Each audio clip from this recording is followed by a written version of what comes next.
She stood by the kitchen island, arms folded, lips tight, eyes hard.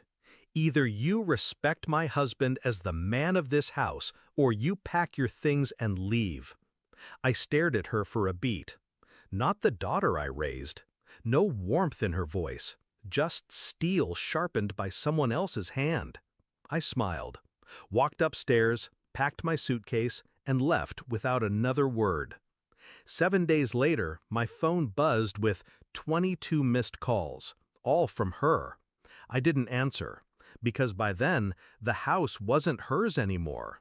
He came into her life with expensive cologne and louder opinions, bragged about his startup, his connections, the kind of man who speaks in statements, not questions.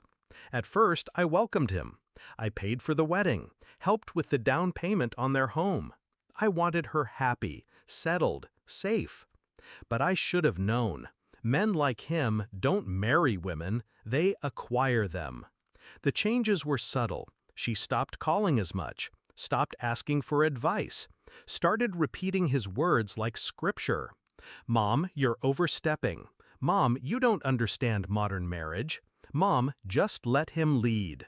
He started calling me old-fashioned to my face, mocked the food I made, smirked when I offered help, and she laughed along with him.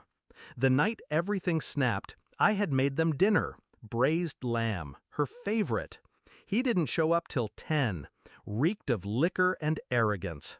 Sat down, didn't greet me, took one bite and spat it into a napkin. Tastes like boiled shoes. She laughed. Then she turned to me and said those words, serve him or leave. She thought I left quietly. She didn't know I took more than a suitcase. I took the title deed.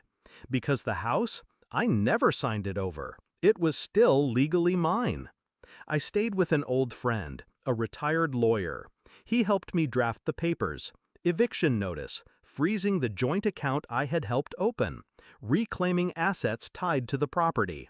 All legal, all clean. But that wasn't enough. He needed to fall publicly. So I started digging. You'd be surprised what men like him hide behind leased cars and designer watches. Turns out his company was a shell. He'd faked invoices to show income, filed false tax returns to get loan approvals. The kicker? He was using my daughter's name on documents, forging her signature to shield his own. She didn't know, but I did. I sent everything to the authorities, anonymous tip, all documented, and I waited. The day the letter arrived, she called me.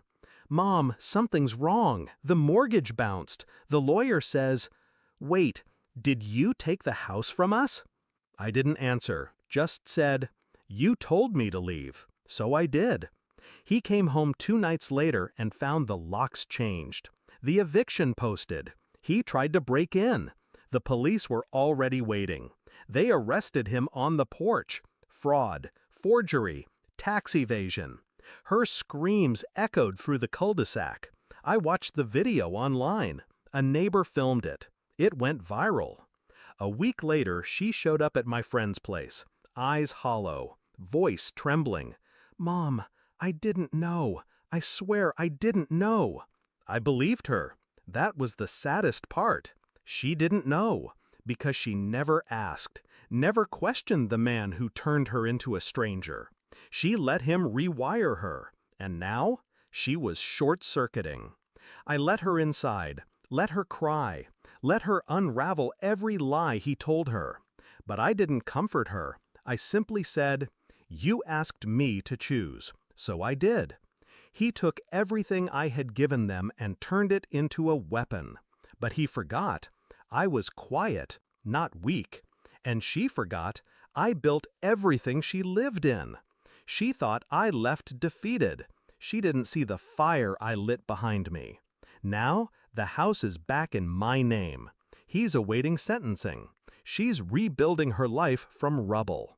We talk, sometimes, not as mother and daughter, but as 2 women who were both betrayed.